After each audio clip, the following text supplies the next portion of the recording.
Déjà, vous êtes une trentaine à vous être connectés sur Zoom. Donc, merci. Bonjour à tous et merci d'être présents à ce webinaire qui est dédié à la reprise d'activité de la restauration. On va refaire une présentation rapide de Fanny, qui est conseillère environnement sécurité à la CMA 31. Bonjour Fanny. Et bonjour. Et je suis également accompagnée aujourd'hui de Fabrice Bourrieno, qui lui aussi est conseiller environnement sécurité à la CMA 31. Bonjour à tous. Alors, la raison pour laquelle on fait ce webinaire aujourd'hui, vous le savez, on attend une communication, notamment du gouvernement, cet après-midi. On commence à avoir des premières informations, justement pour pouvoir aider tous les établissements qui sont dans la restauration, alors que ce soit les restaurants, les bars, mais également les pâtisseries, boulangeries qui ont un espace snacking. L'idée de ce webinaire, c'est de vous donner déjà des informations sur comment aménager les entreprises, comment vous allez pouvoir accueillir les clients. Et justement, nos spécialistes qui sont là aujourd'hui avec nous vont pouvoir vous aider sur ces informations. Avant de commencer à vous parler des actions à mettre en place, je propose qu'on fasse un rapide rappel de ce qu'est le virus du coronavirus. Et du coup, de voir qu'est-ce qu'il faut faire pour pouvoir se protéger. Fanny, est-ce que tu peux nous faire un rappel justement de ce virus ? Oui, tout à fait, Sophie. Donc, en fait, l'objectif de ce webinaire est que vous repreniez votre activité en toute sécurité pour vos employés et vos clients. La sécurité, c'est avant tout la prévention. Donc, voilà, juste. Donc, la sécurité, c'est avant tout de la prévention. Donc, pour prévenir, il faut connaître le danger et les risques inhérents en face pour pouvoir mettre les mesures qui vont bien. Donc, le danger, en l'occurrence, ici, c'est le coronavirus, le SRAS-CoV-2, qui est un virus respiratoire et il se transmet par la bouche, le nez et les yeux. Les risques de transmission associés sont donc être en contact avec un postillon ou une gouttelette contaminée, et ou lorsque l'on porte ses mains ou un objet contaminé à son visage, puisque en fait le virus est visiblement encore actif quelques heures sur les surfaces.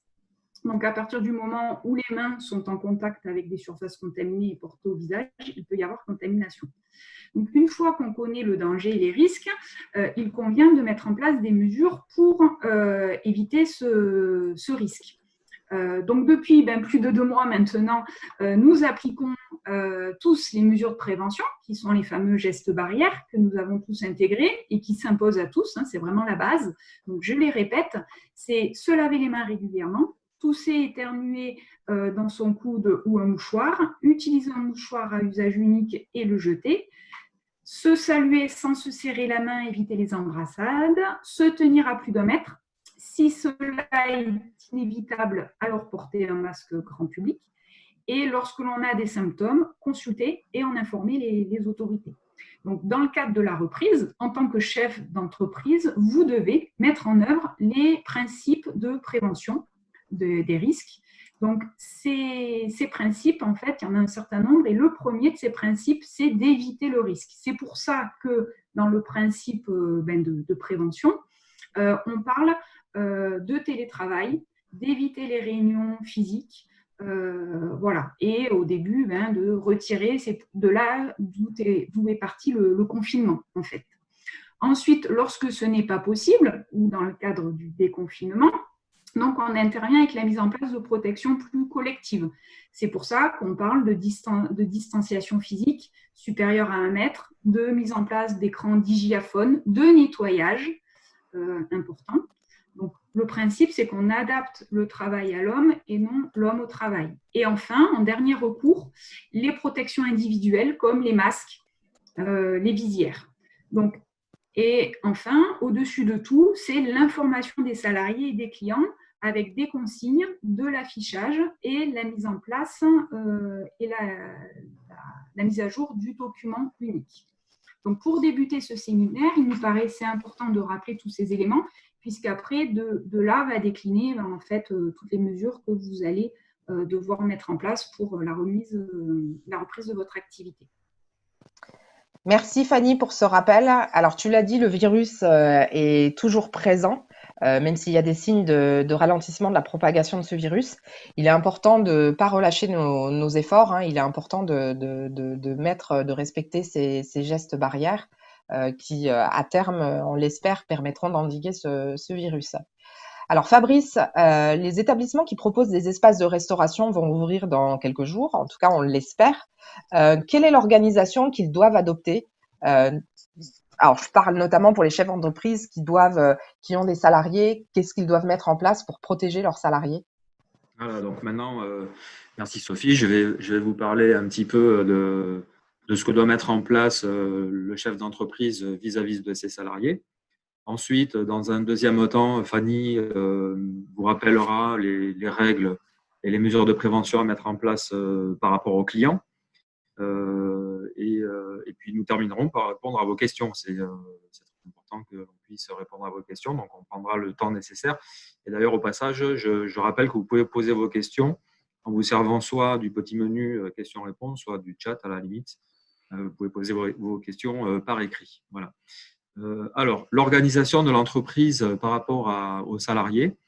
Déjà, on va parler de grands principes un peu généraux. La première question que vous devez vous poser, c'est quels sont les salariés qui vont pouvoir reprendre le travail. Parce que tous ne pourront pas forcément revenir au travail, même s'ils en ont envie.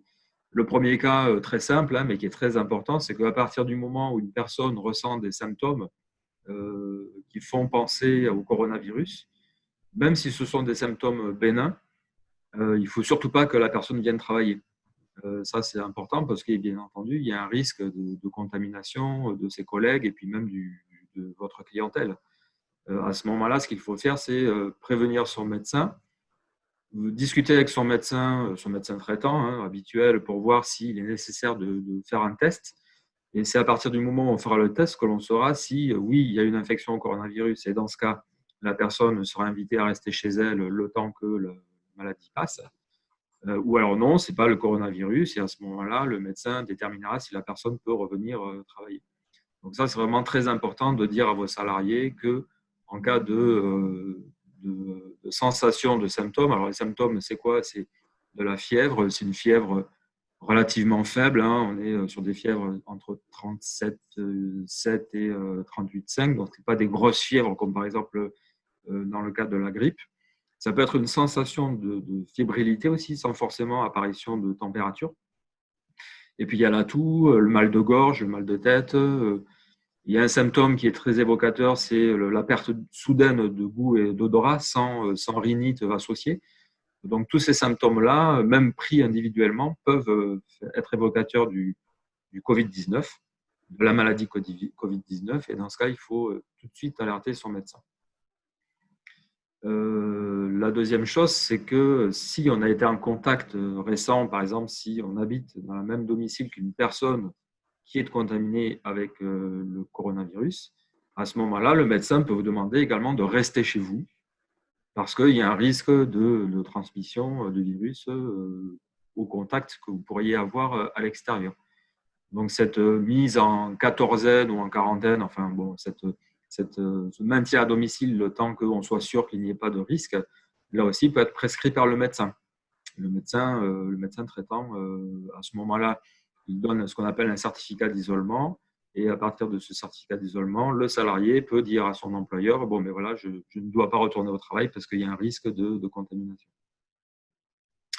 Le troisième cas où un salarié ne pourrait pas venir au travail, c'est le cas où elle présenterait des facteurs de risque de développer une forme grave de la maladie. Alors, ces facteurs de risque sont assez nombreux, je ne peux pas tous les citer, mais vous pouvez facilement les trouver sur Internet. Par exemple, ça peut être des maladies chroniques de type cardiaque ou diabète. Voilà. Ce type de facteurs de risque, on sait maintenant, on le sait très bien, que ce sont des facteurs de risque qui peuvent amener un développement de la maladie qui nécessiterait une hospitalisation, voire une mise en réanimation. Donc, ces personnes-là qui sont dites fragiles ou vulnérables ou à risque, pareil, en discutant avec leur médecin, le médecin peut leur dire de rester à la maison. Alors, ce n'est pas à l'employeur de décider. L'employeur n'est même pas censé savoir qu'une personne peut avoir des maladies chroniques qui présenterait des risques de développer une forme grave du Covid-19. Par contre, l'employeur doit informer ses salariés qu'il y a des personnes à risque et que ces personnes à risque doivent discuter avec leur médecin pour déterminer si oui ou non elle peut retourner au travail ou si elle est contrainte de rester à la maison. Et dans ce cas, c'est l'activité partielle ou le chômage partiel qui est toujours actif pour maintenir ces personnes en emploi, le temps que la situation redevienne à peu près normale. Et puis enfin, il y a tout simplement le cas du salarié dont l'enfant de moins de 16 ans ou les enfants de moins de 16 ans ne peuvent pas retourner à l'école puisque l'école n'est tout simplement pas encore ouverte. Et dans ce cas, ces salariés-là pourraient ne pas non plus reprendre le travail immédiatement. Et là aussi, c'est l'activité partielle qui pourrait prendre le relais pour maintenir ces personnes en emploi. Donc, on voit qu'en fait, il faut faire le point avec son personnel pour savoir si tout le monde peut revenir ou s'il y a des personnes qui sont malheureusement contraintes de rester à la maison. Ça, c'est la première chose. Ça va impliquer évidemment toute l'organisation de l'entreprise derrière. La deuxième chose que vous devez faire, c'est désigner un référent. Alors, ça peut être vous, ça peut être un de vos collaborateurs, un référent, donc Covid-19 au sein de l'entreprise qui sera un petit peu chargé d'animer toutes les mesures de prévention que vous allez mettre en place. Et puis, ce qui est important, c'est de décrire les règles que vous allez mettre en place dans votre entreprise. Alors, faites les choses de manière très simple. Ça peut être des affiches, des consignes, donc des consignes adressées à vos salariés et qui rappellent en permanence les règles à respecter, que ce soit en cuisine, en salle ou au bar, les règles à respecter en matière de prévention. Et enfin, il faut informer, voire former les employés. Je dirais même qu'il faut faire participer les salariés à la mise en place et à la mise en œuvre au quotidien de toutes les mesures de prévention du Covid. Voilà, alors il faut que je vous parle aussi rapidement du cas où un salarié ou même un client présenterait soudainement des symptômes dans votre établissement, des symptômes évocateurs là aussi du Covid-19. Donc, dans ce cas, il faut isoler la personne et lui demander de porter un masque. Et il faut lui demander de contacter immédiatement son médecin de manière à savoir quelle est la marche à suivre. Ensuite, il faut organiser le retour de cette personne à domicile le plus rapidement possible pour éviter là aussi les contacts et les risques de contamination. Si la personne présente dans votre établissement des signes graves, typiquement des difficultés à respirer ou alors des difficultés à prononcer des phrases jusqu'au bout sans avoir à reprendre son souffle, ou alors une personne qui fait un malaise aussi, il faut tout de suite appeler le 15, évidemment, pour une prise en charge rapide de la personne. Une fois que la personne est rentrée chez elle ou a été prise en charge par les services d'urgence, il faut assurer un nettoyage et une désinfection complète de tous les lieux où elle a pu séjourner au sein de votre établissement. Et enfin, il est très important de prévenir votre médecin du travail de manière à déclencher une enquête qui va déterminer si cette personne est entrée en contact étroit avec d'autres personnes et à ce moment-là, essayer de ce qu'on appelle le traçage des cas contacts ou le contact tracing en bon anglicisme. C'est cette enquête des autorités de santé qui permet d'identifier les contacts et d'organiser des tests de dépistage auprès de ces personnes pour savoir si elles ont effectivement eu un contact avec le virus et s'il y a un risque de contamination. Donc ça, en fait, c'est vraiment la politique des autorités de santé dans cette période de déconfinement, c'est vraiment d'isoler les malades et de rechercher tous les contacts pour faire des tests de dépistage.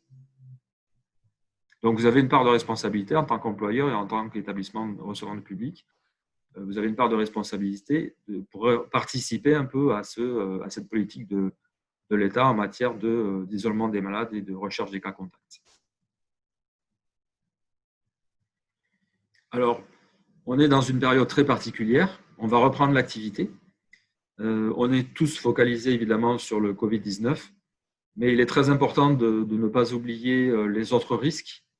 D'abord, les risques de contamination alimentaire habituelle auxquels vous êtes tous confrontés.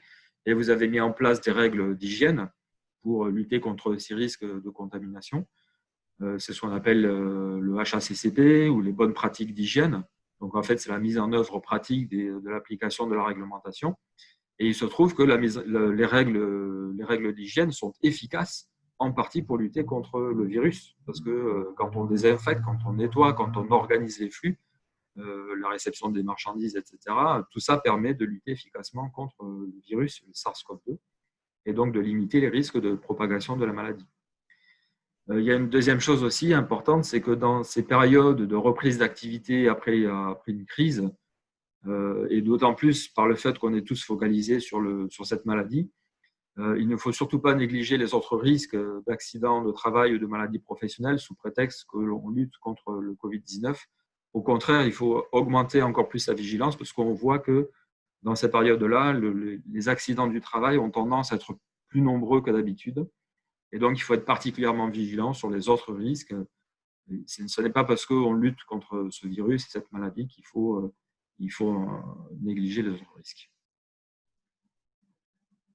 Alors maintenant, je vais vous parler, je vais rentrer un peu plus dans les détails en prenant quelques situations de travail que vous pouvez rencontrer avec vos équipes au sein de l'entreprise. D'abord, il y a l'arrivée des salariés dans l'entreprise.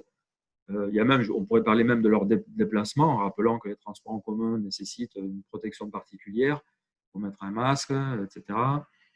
Dans cette période compliquée, il vaut mieux favoriser les déplacements individuels, le vélo, la marche à pied ou la voiture individuelle si on peut. Et si par défaut on doit prendre les transports en commun, il faut être particulièrement vigilant, donc porter un masque et bien se laver les mains une fois qu'on a quitté le bus ou le métro. L'arrivée des salariés dans l'entreprise, l'idée c'est qu'elle soit un peu cadencée de manière à ce que tout le monde n'arrive pas en même temps, et notamment dans les opérations de déshabillage et d'habillage de tenues professionnelles, éviter la promiscuité, bien maintenir les distances d'1 mètre, éviter de multiplier les points contacts.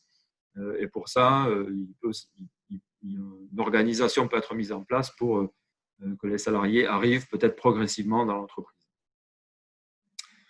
En cuisine, d'abord, il faut respecter donc le plus possible la distance d'1 mètre. Lorsque là, évidemment, c'est possible. On a conscience que cela ne sera pas le cas tout le temps. Mais si on peut, il faut respecter la distance d'1 mètre entre les personnes. Pour cela, on peut peut-être organiser les postes de travail différemment, c'est-à-dire faire en sorte que les personnes restent au même poste de travail, ne circulent pas trop dans la cuisine, ou moins que d'habitude en tout cas.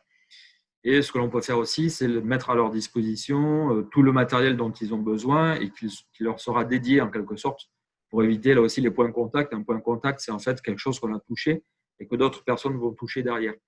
Et donc, ces points de contact, alors, le cas typique, c'est la poignée de porte que tout le monde va toucher, mais dans une cuisine, ça peut être des ustensiles, ça peut être du matériel. Et si on peut faire en sorte que chacun ait son propre matériel pour limiter le plus possible les points de contact, c'est d'autant mieux. Donc, ça nécessite peut-être toute une organisation, mais là aussi, ce ne sera pas forcément possible dans tous les cas. Alors, le guide professionnel du GNI préconise un lavage des mains toutes les 30 minutes. Donc, c'est une fréquence de lavage des mains qui est très, très élevée, évidemment. Ça ne veut pas dire qu'il faut se limiter à 30 minutes. Si on considère qu'à un moment donné, on doit se laver les mains parce qu'on est rentré avec un point de contact, justement, il faut le faire, il ne faut pas hésiter à le faire. On peut se laver les mains avec de l'eau et du savon. On peut aussi se frictionner les mains avec de l'alcool, mais la friction avec l'alcool n'est pas un nettoyage des mains. C'est ça le problème en matière d'hygiène alimentaire, justement, c'est qu'il faut favoriser, nous pensons, le plus possible le lavage des mains habituel avec de l'eau et du savon, parce que, encore une fois, il ne faut pas négliger les autres risques de contamination. Et enfin, ce qui est préconisé, alors là, c'est préconisé à la fois par le guide des syndicats professionnels, mais aussi par un avis du Haut Conseil de santé publique qui a donné un avis récent sur la reprise d'activité dans la restauration et sur lequel nous nous sommes fondés pour vous présenter ce webinaire. Donc, le port du masque en cuisine est recommandé. Et également, ce qui est recommandé, c'est le port d'une charlotte, donc tout le temps de la présence en cuisine. Alors, sur les gants, il n'est pas recommandé de porter des gants spécifiquement pour le Covid-19, au contraire même, parce que l'utilisation de gants prolongés peut amener des risques inutiles. Par contre, si dans votre activité habituelle, vous portiez déjà des gants, par exemple, pour utiliser des produits de nettoyage ou pour faire la plonge ou d'autres activités, à ce moment-là, il faut bien sûr continuer à les mettre comme d'habitude. Alors, les règles d'hygiène auxquelles vous êtes déjà très habitués, tous, en tant que professionnels de la restauration, elles demeurent, bien entendu. Il faut même, on va dire, être peut-être encore plus vigilant et plus strict et rigoureux que d'habitude. Donc, c'est peut-être le moment de rappeler à tout le monde quelles sont ces règles d'hygiène et de vérifier que dans l'établissement, elles sont bien respectées. Donc, les règles d'hygiène habituelles sont efficaces contre le virus SARS-CoV-2, contre le Covid-19. Ce qu'il faut rajouter en plus de ces règles d'hygiène habituelles, c'est donc un lavage des mains qui sera plus fréquent, forcément, dans la mesure du possible, le plus souvent possible, avec de l'eau et du savon, et si l'on ne peut pas, avec du gel hydroalcoolique. Et là où il faut faire aussi particulièrement attention, mais là aussi vous avez l'habitude, c'est la gestion des flux entrants et des flux sortants pour éviter les contaminations croisées.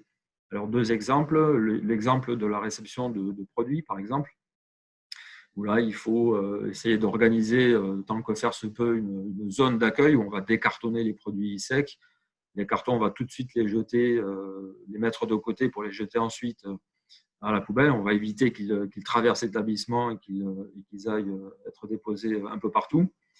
On va pouvoir nettoyer les produits secs, les nettoyer, voire les désinfecter si l'on peut. Et après, il y a la question des produits frais. La gestion habituelle des produits frais, par exemple les légumes, les salades, etc., continuer à faire comme avant, à bien les nettoyer, à bien les stocker. Et normalement, c'est largement suffisant pour éviter les risques de contamination. Ce qu'il faut vraiment, là où il faut être attentif, c'est le croisement des flux sortants, des flux entrants, les croisements entre le propre et le sale. Par exemple, pour la vaisselle, mais Fanny en parlera un petit peu tout à l'heure. Là aussi, vous avez l'habitude de ces règles. Là, il faut être encore plus rigoureux que d'habitude, c'est-à-dire qu'il faut absolument éviter que le propre croise le sale autant que faire se peut. Il y a l'exemple du linge également. Donc, le linge, on va en parler aussi, mais à un moment donné, vous avez du linge propre et vous avez du linge sale. Il faut absolument éviter que les deux puissent se croiser pour éviter les contaminations croisées. Donc, toute cette gestion de flux auquel vous êtes normalement familier, elle est d'autant plus, on va dire, importante aujourd'hui dans le cadre de la lutte contre le Covid-19. Alors, bien sûr, il y a le nettoyage et la désinfection. Là aussi, le nettoyage habituel de votre établissement est efficace pour lutter contre le Covid-19, puisque l'on sait maintenant de manière certaine, il y a beaucoup d'études qui le montrent dans le monde entier, c'est que ce virus ne résiste pas aux détergents, aux tensioactifs, donc du savon, du produit de nettoyage habituel. À partir du moment où ils contiennent du tensioactif, on sait qu'il va désactiver très rapidement ce virus. Donc, inutile de remplacer vos produits par des produits virucides ou désinfectants ou super désinfectants. Utilisez vos produits habituels.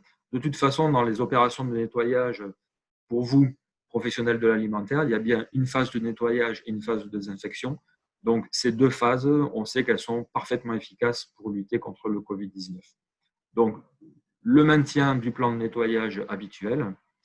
Là où il faut être plus attentif et plus rigoureux, c'est sur les fameux points contact. Donc, les points de contact, je rappelle, c'est les surfaces ou les objets qui sont touchés par plusieurs personnes. Les poignées de porte, les rampes d'escalier, tous les outils ou ustensiles partagés en cuisine, les surfaces, les plans de travail. Donc, là, évidemment, il faut les nettoyer de manière plus fréquente que d'habitude. Ça, c'est important. D'ailleurs, au passage, mais Fanny le dira aussi tout à l'heure, il est inutile aussi de distribuer des objets ou par exemple les cartes de menu qui peuvent être touchées par tout le monde. Bon, ça, c'est à éviter en ce moment pour limiter justement ces fameux points de contact. Pour le linge, le nettoyage à 60 degrés est efficace également pour détruire le virus, avec donc à côté associé à l'utilisation d'un produit de nettoyage tout à fait classique. Le nettoyage plus fréquent des plans de travail, des ustensiles, des surfaces, des toilettes, donc ça je l'ai dit, c'est les fameux points de contact. Alors il y a la question de l'aération. Il est très important d'aérer les locaux le plus possible. Par contre, il y a un problème, c'est lorsqu'on a une ventilation ou une climatisation qui génère un flux d'air horizontal. Le flux d'air horizontal peut transporter les fameuses particules, gouttelettes sécrétées par une personne qui serait contaminée sur plusieurs mètres. Et donc, il faut éviter ces flux d'air horizontaux. C'est pour ça qu'on recommande très, très fortement de ne pas utiliser de ventilateurs, vous savez, les ventilateurs manuels qui génèrent un flux laminaire horizontal, donc ça, à proscrire. Les VMC, les hôtes de cuisine, là, ça fonctionne très bien parce que ce sont des flux d'air qui sont verticaux et donc pour aérer des locaux professionnels, y compris dans le cadre du Covid-19, c'est très bien. Ouvrez les fenêtres, ouvrez les portes, voilà, pour aérer le plus possible l'établissement. Mais faites attention à ces courants d'air horizontaux qui peuvent générer des transports de particules sur plusieurs mètres.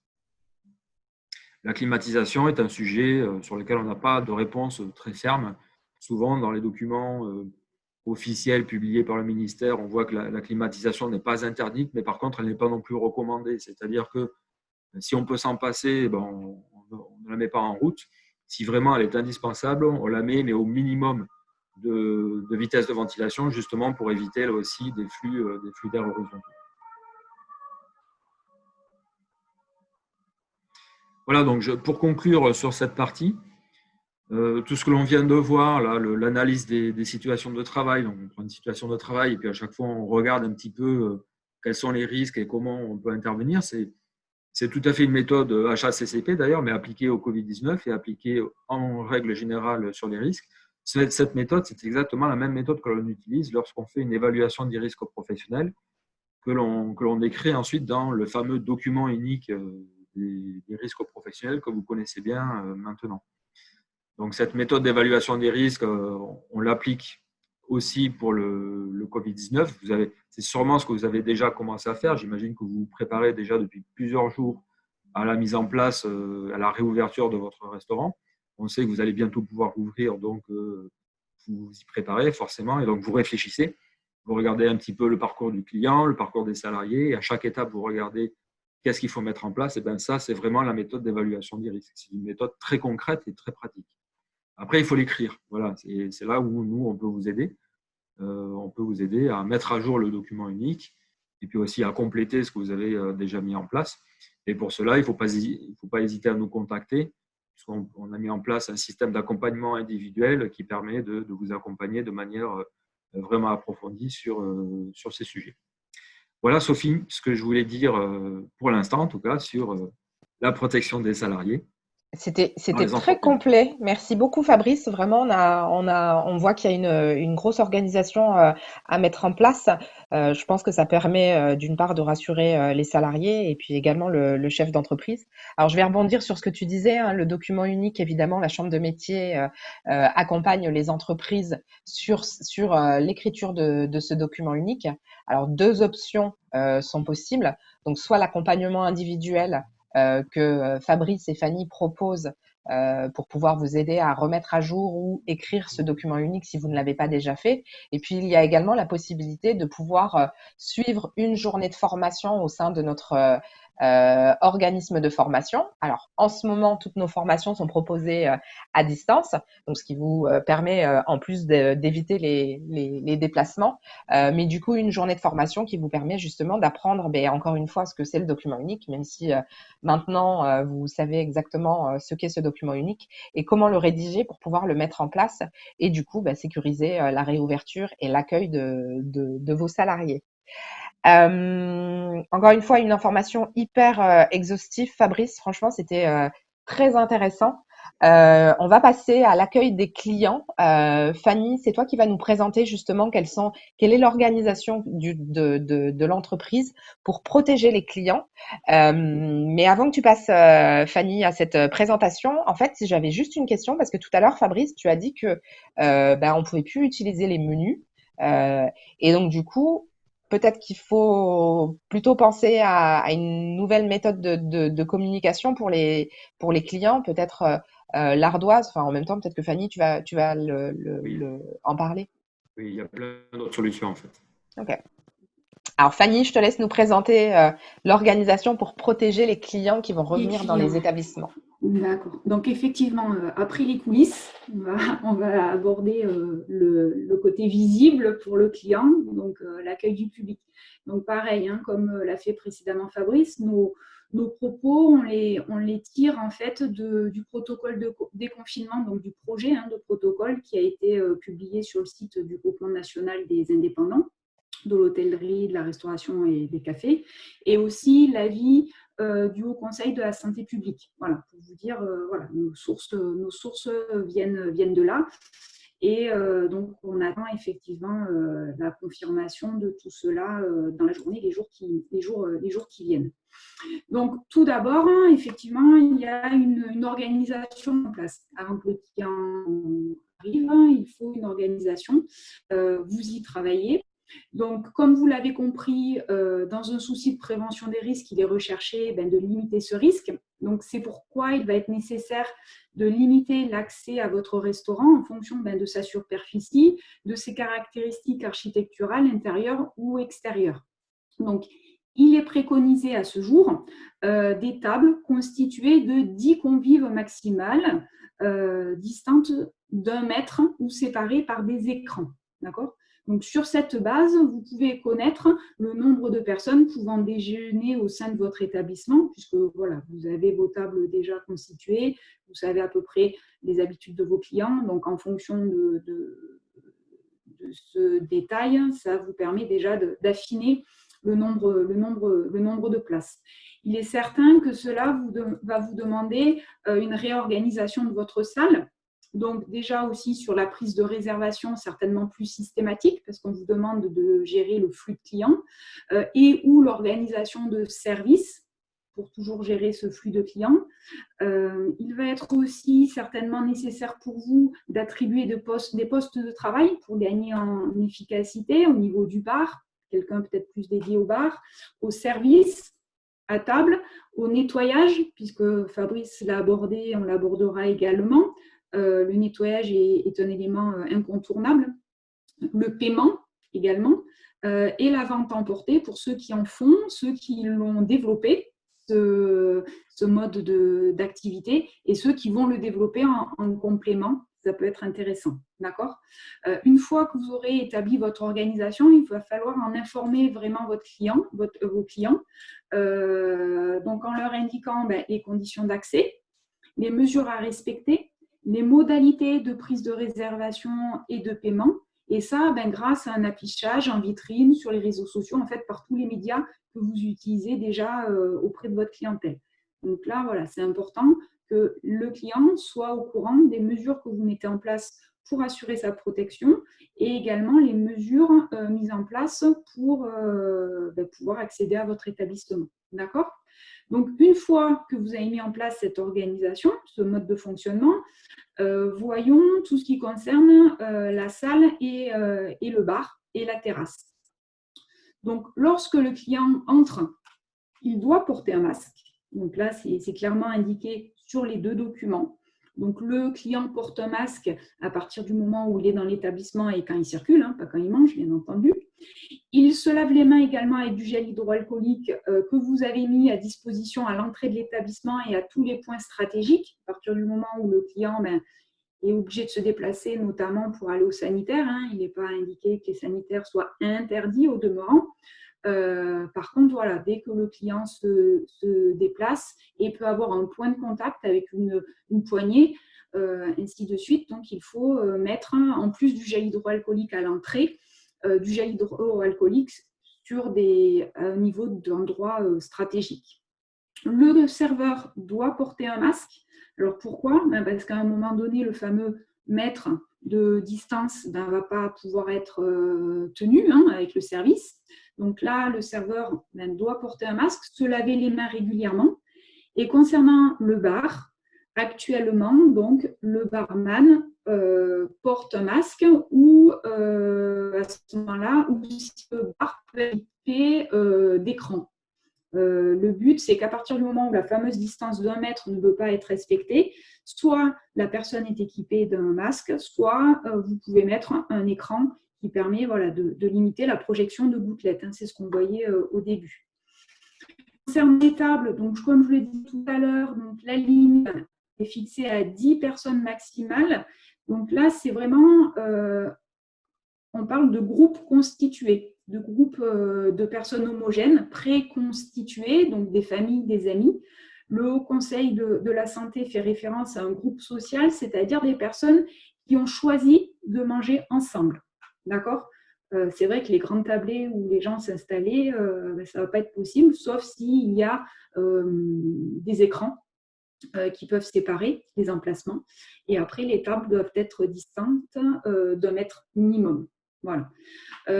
Également, entre chaque service de table, tous les équipements, les ustensiles, les supports en contact avec le client doivent être nettoyés. Donc, c'est vrai que ça va demander un petit peu plus de délai entre les clients, puisque tout doit être nettoyé. Concernant la carte, on en parlait tout à l'heure pour prendre cet exemple-là. Donc, l'idéal, c'est vrai qu'il y ait le moins de contact possible, donc elle peut être énoncée oralement, il peut y avoir une grande ardoise visible de loin, qui à ce moment-là est manipulée par le personnel, ou si vraiment vous êtes obligé d'avoir la carte, à ce moment-là, il faut que le client se lave les mains avec du gel hydroalcoolique avant de la manipuler. Donc c'est vrai que c'est des règles et ça se voit sur d'autres professions où de fait, ça va demander plus de temps sur le service, l'accueil du client. Donc on le voit déjà chez les coiffeurs, ainsi de suite, hein, ça demande plus de temps.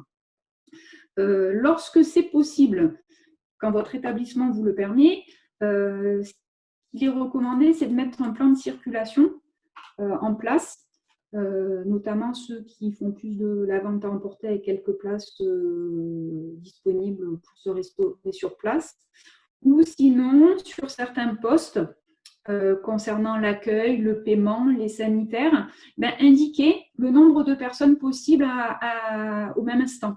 Quand je parle notamment des toilettes, pour éviter que les gens se lèvent, stationnent devant les toilettes et fassent un attroupement, ça peut être intéressant de mettre un panneau qui permet d'indiquer si le toilette est libre ou occupé, ce qui permet en fait aux personnes étant à table de voir si elles peuvent y accéder. C'est un peu le système dans les avions où on a l'indication visuelle, est-ce que je peux aller aux toilettes ou pas. Concernant le paiement, donc il est privilégié le paiement par carte bleue. Le paiement par monnaie n'est pas interdit, mais à ce moment-là, il faut mettre un plateau, également se laver les mains systématiquement dès qu'on touche la monnaie. Nettoyer le terminal de paiement également, quand ce n'est pas en contact. Et si vous le pouvez, privilégier le paiement à table. C'est toujours dans un souci de limiter le déplacement des personnes et le croisement des personnes quand vous le pouvez. Concernant les buffets, pour ceux qui ont des buffets, donc voilà, l'organisation, la fermeture des buffets peut être envisagée. Pour ceux qui ne le peuvent pas, mais il faut organiser le buffet afin de prévenir les contaminations croisées. C'est-à-dire qu'un sens de circulation strict, les couverts, effectivement, adapter le service et proposer à ce que le client ait un couvert pour se servir, ou sinon proposer le service, c'est-à-dire d'avoir une personne dédiée au buffet et qu'il serve les clients. Voilà, en gros, sur tout ce qui est terrasse, salle, bar. Alors, concernant les terrasses, il y a certaines communes, notamment la mairie de Toulouse, qui prévoit une exonération des droits de place et également une extension des terrasses. Donc là, je vous conseille de vous rapprocher des services de la mairie qui, en fonction de la situation de votre établissement, pourra vous renseigner sur ces aménagements qu'ils sont en train de mettre en place, voilà, sur la voirie, pour vous permettre d'avoir une terrasse plus grande au vu des contraintes qui s'imposent à vous. Moi, voilà ce que je voulais dire dans un premier temps sur tout ce qui est salle, terrasse, bar. Ensuite, effectivement, certains d'entre vous font de la vente à emporter, d'autres l'ont mis en place, et puis certains vont le proposer, puisque c'est une alternative qui est quand même un complément d'activité qui est intéressant. Donc, à ce moment-là, Toujours dans un souci d'éviter les interactions entre les usagers, il convient de prévoir un espace dédié afin de respecter notamment la distance d'1 mètre. Attribuer une personne à ce poste de travail peut être intéressant puisque cette personne peut prendre notamment les commandes par téléphone. Donc, ça peut être intéressant de proposer les commandes par téléphone afin de pouvoir aussi échelonner le retrait des commandes, toujours pour limiter les attroupements de personnes. Mettre en place du gel hydroalcoolique à cet endroit-là pour la clientèle et l'employé, privilégier toujours le paiement par carte, sans contact. Voilà, en gros, sur la vente à emporter, vraiment avoir un endroit dédié pour que les personnes puissent retirer leurs marchandises et proposer avant tout la prise de commande à distance. Et enfin, donc pour finir, le nettoyage, qui est un élément incontournable. Donc, comme je vous le disais, il convient de nettoyer à la fin de chaque service de table toutes les surfaces, les équipements, ustensiles et les supports en contact avec le client. Pour ceux qui utilisent du linge, concernant tout ce qui est dressage, il va falloir donc le remplacer systématiquement.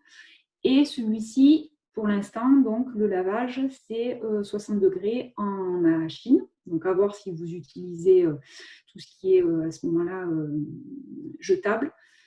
Fabrice vous a parlé de la séparation des flux. Donc, attention, tout ce qui est sale, c'est vraiment identifié dans un bac dédié. Nettoyer quotidiennement le sol. Donc là, à ce moment-là, ça peut être fait 1 fois par jour. Les points contact, tout ce qui peut être touché lors de la circulation du client, le nettoyer aussi régulièrement. Donc, à ce moment-là, un tensioactif suffit. La désinfection au sens propre du terme intervient quand il y a des risques de suspicion. Pour l'instant, les connaissances nous disent que le tensioactif, donc du savon, un détergent, suffisent à pouvoir neutraliser le virus. Par contre, il faut que le nettoyage soit régulier et très fréquent. Concernant l'aération, donc Fabrice en a parlé, ce qui prédomine, c'est quand même l'aération naturelle, donc au moins toutes les 3 heures, 15 minutes au minimum. Éviter les brassages d'air. Voilà, donc la ventilation mécanique contrôlée, oui. La climatisation par parcimonie. Par contre, tout ce qui est ventilateur, c'est à proscrire. Et puis, tout ce qui est déchets, donc vraiment mettre dans un sac poubelle. L'idéal, les conserver 24 heures avant de l'éliminer dans les ordures ménagères. Alors là, c'est plus pour prévenir les risques liés aux personnes, au personnel qui récupèrent les déchets, les ordures ménagères. Donc là, c'était ce que je voulais vous dire concernant le nettoyage. Et enfin, pour vous aider et à limiter les coûts concernant la mise en place de toutes ces mesures, donc l'assurance maladie propose depuis quelques semaines, maintenant c'est assez récent, des subventions pour des entreprises qui ont entre 1 et 49 employés, mais aussi pour les travailleurs indépendants. Ça, c'est la nouveauté. Donc, cette subvention est à hauteur de 50% pour des investissements dans des mesures barrières et de distanciation physique.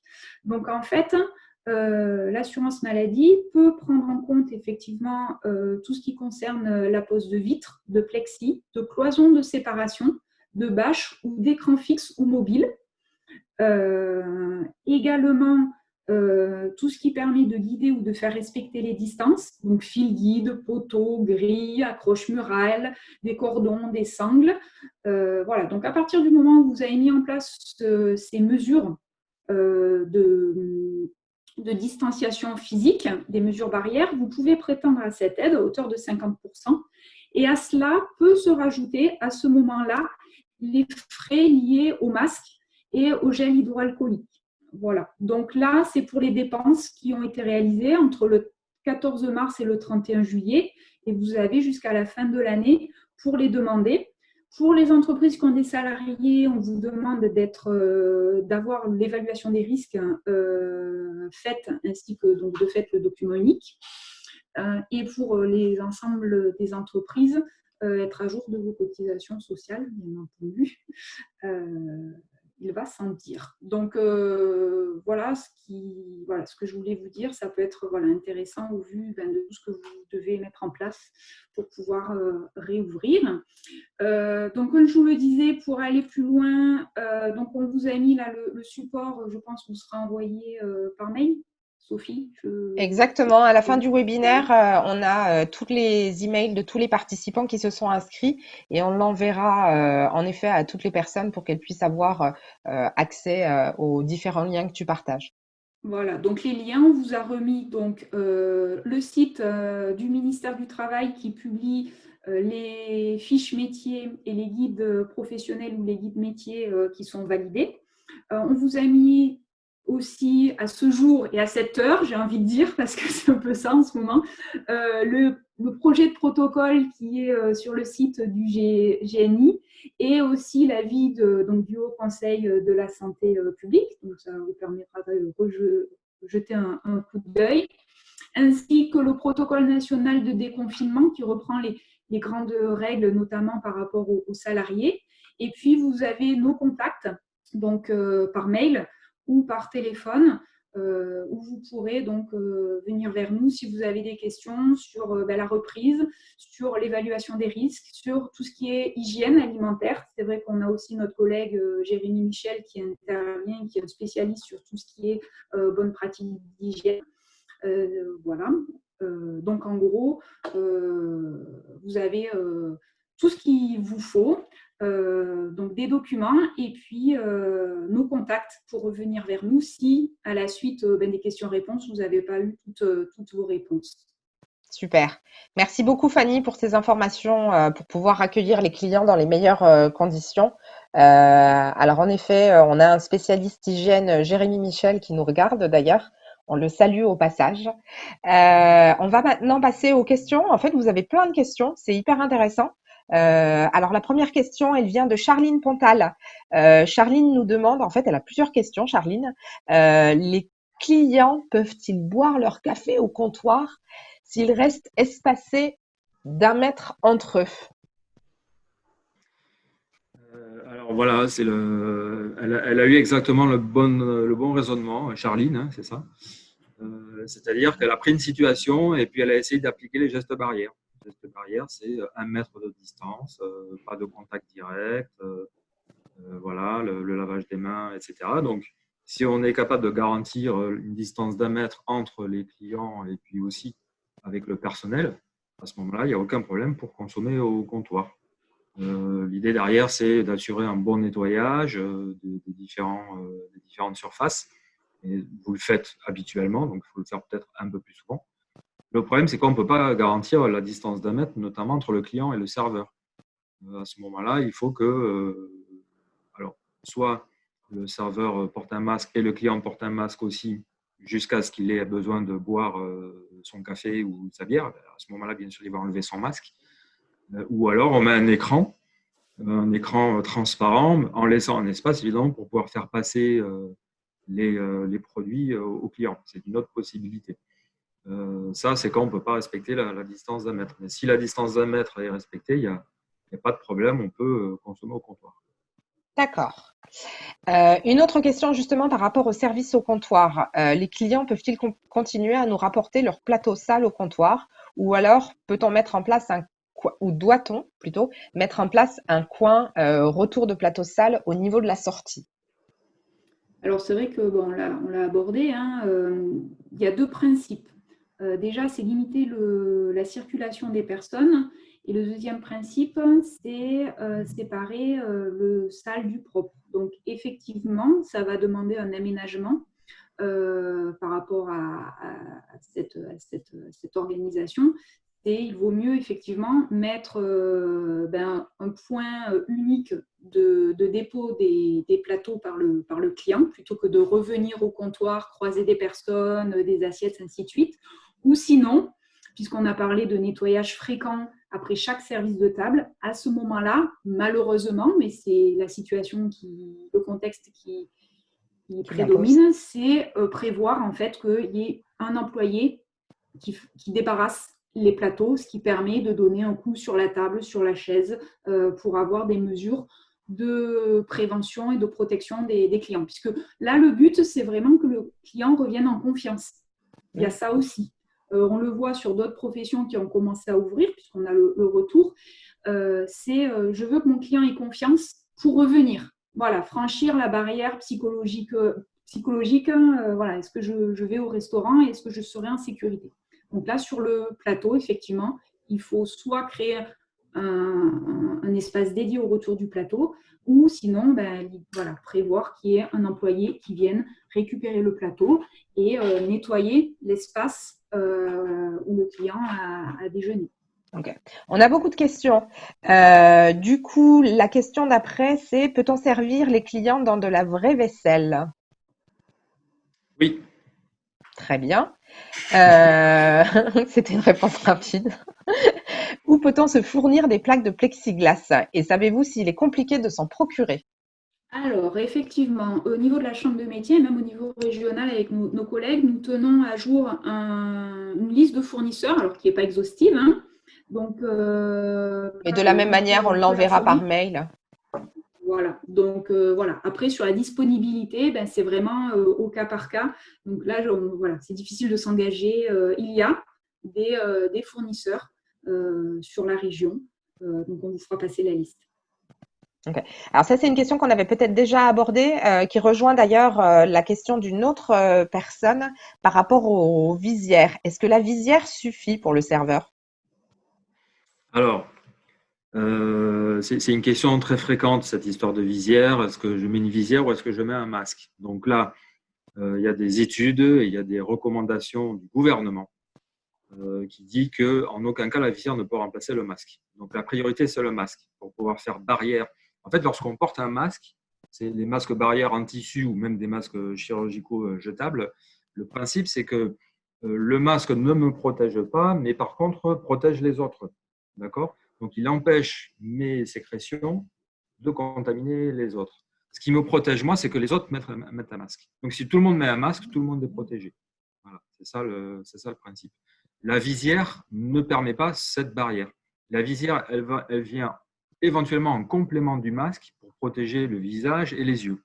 Mais en aucun cas, elle ne sert de barrière aussi efficace que le masque. Alors, c'est vrai que quand on lit, on va jusqu'au bout, hein, on est entre nous, on va se parler franchement. Quand on lit le document du GNI pour les bars, il est préconisé le port d'une visière et non pas d'un masque ni d'écran. Nous, ce que l'on a regardé, c'est l'avis du Haut Conseil de santé publique, qui est un organisme indépendant qui a été donc sollicité par le ministère pour donner un avis sur la réouverture des restaurants. Donc, ils ont publié un document, le Haut Conseil a publié un document de 11 pages. Donc, le Haut Conseil, il est composé d'experts, de médecins, de chercheurs, de spécialistes. Nous, on se base sur cet avis pour la question du bar. Et cet avis, il ne parle pas de visière pour le barman, il parle soit de mettre des écrans, soit de mettre un masque. Donc, on préfère, nous, se baser sur l'avis du Haut Conseil de santé publique. D'ailleurs, dans le document du GNI, cette phrase est marquée en rouge et il y a plusieurs phrases qui sont marquées en rouge. Ces phrases-là, ce n'est pas forcément très explicite, mais ce sont des points qui sont encore en cours de discussion avec le gouvernement. Donc, il est possible qu'il y ait des modifications. En fait, c'est le gouvernement à la fin qui va trancher. Habituellement, le ministre de la Santé suit les avis du Haut Conseil de santé publique. C'est pour ça que nous, on vous parle de mettre plutôt en place soit un masque, soit un écran. Ok. Donc ça, c'était une question de Cédric Pichon. On a Patrick Scoton qui nous demande: que pensez-vous des lampes UV stérilisateurs portatifs? Concernant, après, si ça stérilise, il faudrait savoir pour stériliser quoi. Il faut qu'il précise sa question parce qu'on oui, parce que là, c'est pour stériliser quoi? Pour stériliser la surface, de la vaisselle. En fait, alors Patrick, vous pouvez nous préciser votre question dans la zone de commentaires. En attendant, on va passer à une autre question. La climatisation, vous en avez parlé tout à l'heure, est-elle autorisée? Du coup, ce que j'ai retenu, c'est qu'il ne fallait pas que ce soit une climatisation directe. Alors, la climatisation n'est pas interdite. À partir de ce moment-là, on peut dire qu'elle est autorisée. Mais par contre, il faut faire vraiment très attention. Ce n'est pas la climatisation en soi qui pose problème, c'est le fait que si on met une climatisation très forte, elle peut provoquer un flux d'air qui va transporter ces fameuses gouttelettes dont on parle sur plusieurs mètres. Et le Haut Conseil de santé publique se base sur une étude qui a été réalisée dans un restaurant de Wuhan en Chine. Il y a une étude scientifique qui a montré qu'un porteur du virus avait contaminé 10 autres personnes au-delà de sa propre table de convives. Il a contaminé des personnes sur d'autres tables à côté. Alors, dans ce restaurant, il n'y avait aucune mesure barrière, il n'y avait pas de masque, il n'y avait rien. Et on sait qu'il y avait une climatisation avec un flux d'air très fort, et un flux d'air horizontal. Et on pense que c'est ce flux d'air qui a transporté les gouttelettes contenant le virus vers les tables voisines. Alors, il y avait 90 personnes dans ce restaurant, donc ça ne va pas très loin, mais il suffit de quelques mètres, 1 mètre, 2 mètres, 3 mètres, pour contaminer les tables qui sont à côté. Donc, c'est pour ça que depuis le début, cette étude elle a été publiée il y a quelques mois déjà. Et donc, depuis le début, on se méfie de tout ce qui est climatisation et ventilation à flux d'air horizontal, parce qu'on pense qu'il peut y avoir un risque, même si on n'en est pas totalement certain, il peut y avoir un risque de transport de ces gouttelettes. C'est pour ça qu'il faut éviter. Il faut éviter si l'on peut. Maintenant, si on met une clim qui ne génère pas un flux d'air trop important, donc qui est mis en position en vitesse lente, à la limite, c'est possible. Mais ça n'est pas recommandé, ça n'est pas non plus strictement interdit. D'accord. On a une autre question qui concerne le paiement, les paiements. Est-ce que les paiements en espèces sont autorisés? Vous en avez déjà un petit peu parlé pendant la présentation. Oui, non, ils sont autorisés. Après, il faut vraiment qu'il y ait une hygiène. Donc, après, se laver les mains avec du gel hydroalcoolique systématiquement après. Hein. D'accord. Après, pour éviter le contact direct avec la main, un plateau peut être utilisé, c'est-à-dire que le client pose la monnaie sur le plateau, comme le ramasse-monnaie. Mais voilà, en plus, il faut bien se laver les mains avec du gel hydroalcoolique. Alors, c'est vrai qu'on a beaucoup parlé de la restauration traditionnelle et on a Fabrice qui nous pose cette question et qui nous dit, dans le cadre de réunions de mariage ou de fêtes de famille, comment cela se passe-t-il?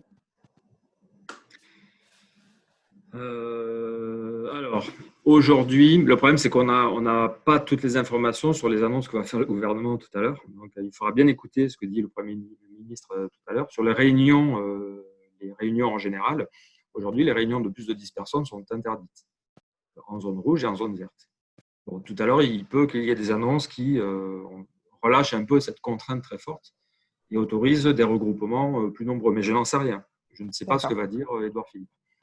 Donc, dans la mesure où imaginons que des regroupements de personnes un peu plus nombreux soient autorisés, à ce moment-là, des prestations de traiteurs, c'est ça, hein, pour des mariages ou d'autres événements, sera tout à fait possible. En tout cas, il n'y a pas d'interdiction aujourd'hui que je sache. Mais évidemment, il va falloir prendre en compte les gestes barrières et faire ce travail d'analyse situation par situation. Donc, j'arrive sur les lieux, je livre ma marchandise, je prépare ma marchandise avec mes salariés ou sans salariés si je n'ai pas de salariés. Et ensuite, j'assure ou pas le service auprès des convives, des invités. Enfin voilà, situation par situation, il faut faire ce travail d'analyse et essayer d'appliquer les gestes barrières. Distance d'1 mètre, nettoyage fréquent des mains, masque si on ne peut pas respecter la distance d'1 mètre, etc., etc. Nettoyage, les flux croisés, prévenir les risques de contamination croisée, etc. Donc, il y a tout un travail d'analyse à faire. Ce que je peux recommander à ce monsieur, à Fabrice, donc, c'est de nous contacter pour qu'on l'aide éventuellement à faire ce travail d'analyse. Donc, on peut le faire à distance, rapidement, dans les jours qui viennent. Il suffit de prendre un rendez-vous avec nous et on vous aidera à faire ce travail d'analyse et à regarder situation par situation. Là, c'est très difficile parce que du coup, on est dans une activité où c'est du cas par cas. Chaque prestation sera un cas particulier. Et donc, à chaque fois, il faut essayer de réimaginer comment ça va se passer. Ouais, en effet.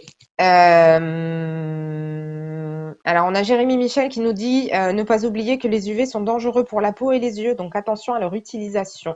Je pense qu'il parlait surtout, le monsieur, alors j'ai pas vu si il nous a précisé, je pense qu'il parlait surtout des boîtes dont on voit la promotion un petit peu partout aujourd'hui, où on place, je pense notamment à ce qu'on trouve également chez les coiffeurs, pour stériliser les brosses à cheveux, etc. Et aujourd'hui, on peut le faire sur d'autres Il faudrait qu'il équipements. nous précise sa question, en fait, pour qu'on Ouais. sache, pour qu'on puisse y répondre. La préciser pour les équipements de la salle. Oui, pour les équipements de la salle. Ouais, a priori. Bon. Concernant la manipulation des journaux papier, alors c'est vrai qu'on en avait parlé lors du dernier webinaire concernant les coiffeurs et les esthéticiennes, on n'en a peut-être pas forcément parlé aujourd'hui. Oui, les journaux Ben, qui sont là, distribués gratuitement, enfin qui sont mis à disposition des clients. Vas-y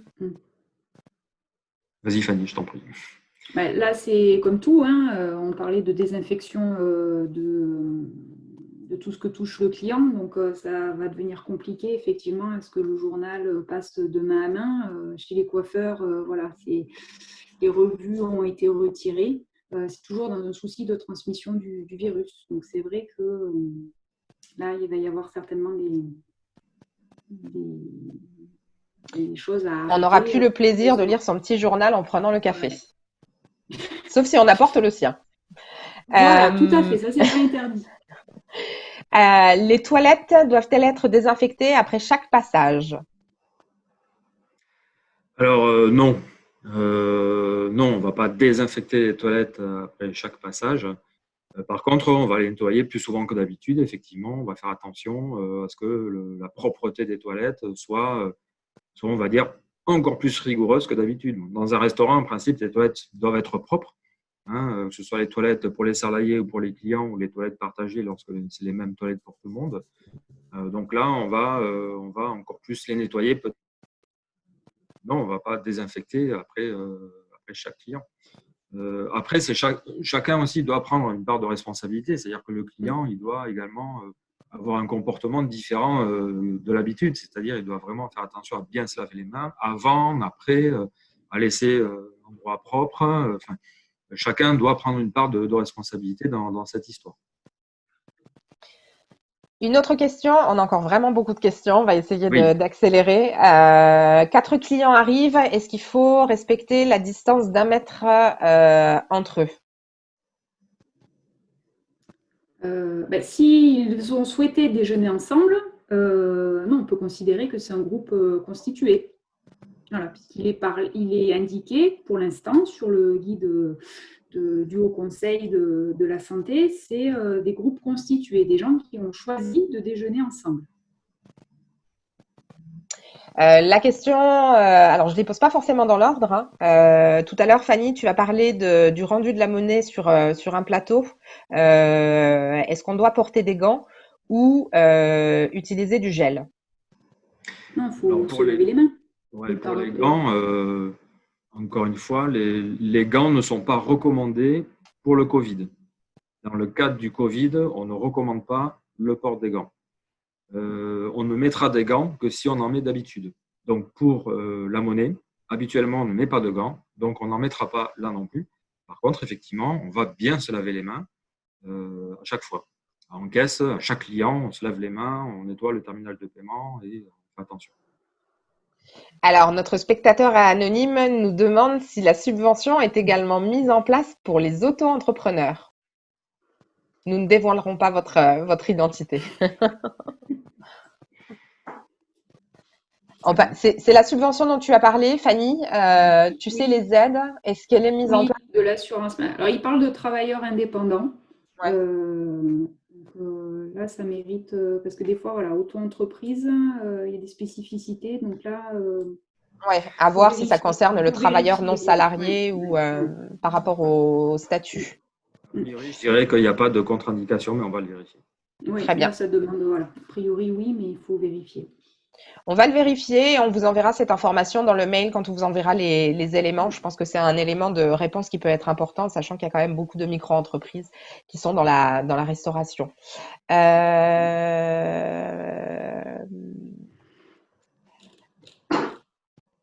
Alors,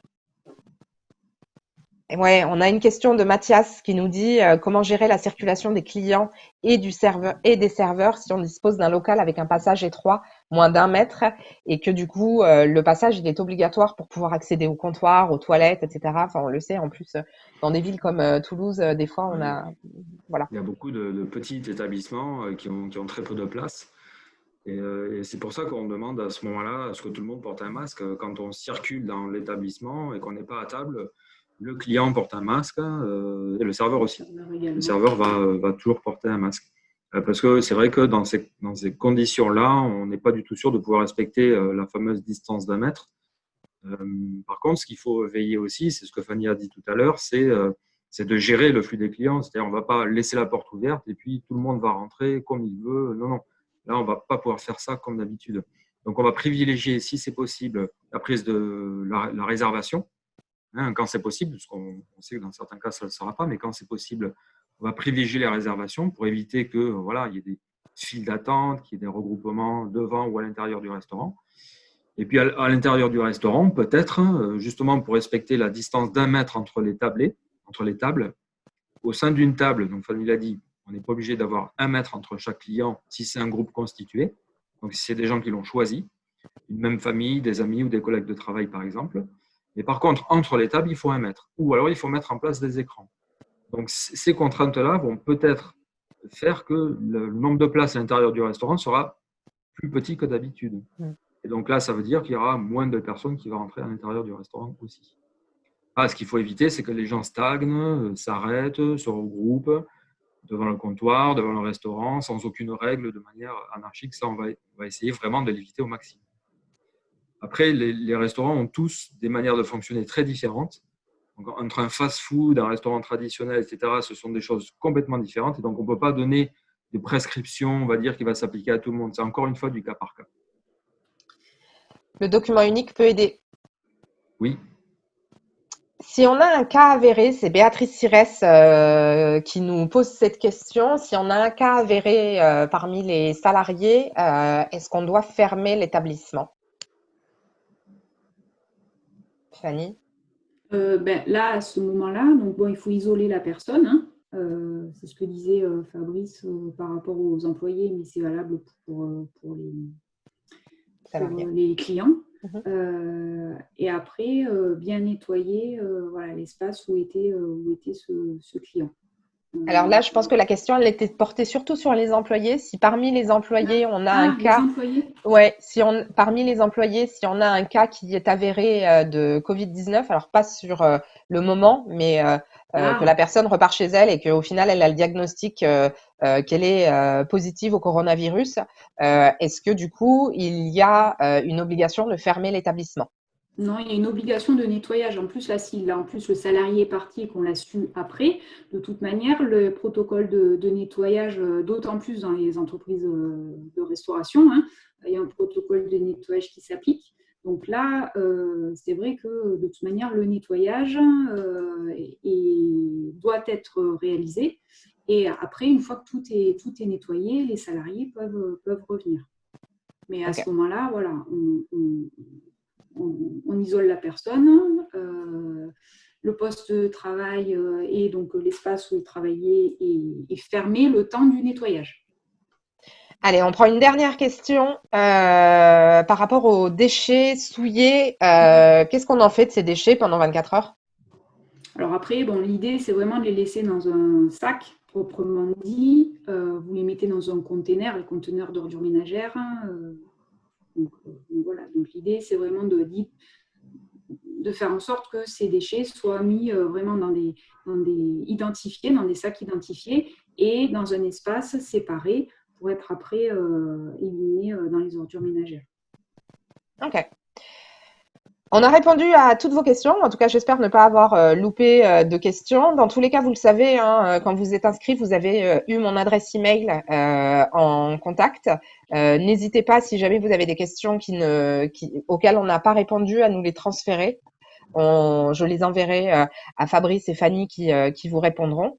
Merci Fabrice, merci Fanny de votre animation et de la qualité de vos interventions. Merci.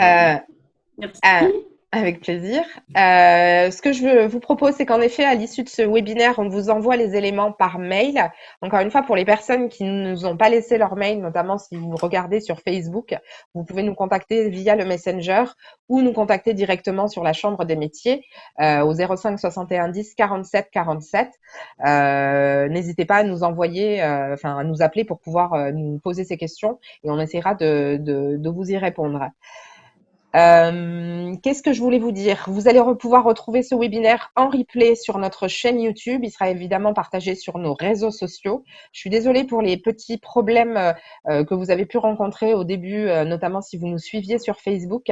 Il a fallu trouver une manipulation pour pouvoir le diffuser. Et du coup, c'est la raison pour laquelle vous allez pouvoir retrouver ce webinaire en diffusion sur YouTube en différé. N'empêche que si vous souhaitez poser vos questions, encore une fois, on est à votre disposition et on pourra répondre à vos questions.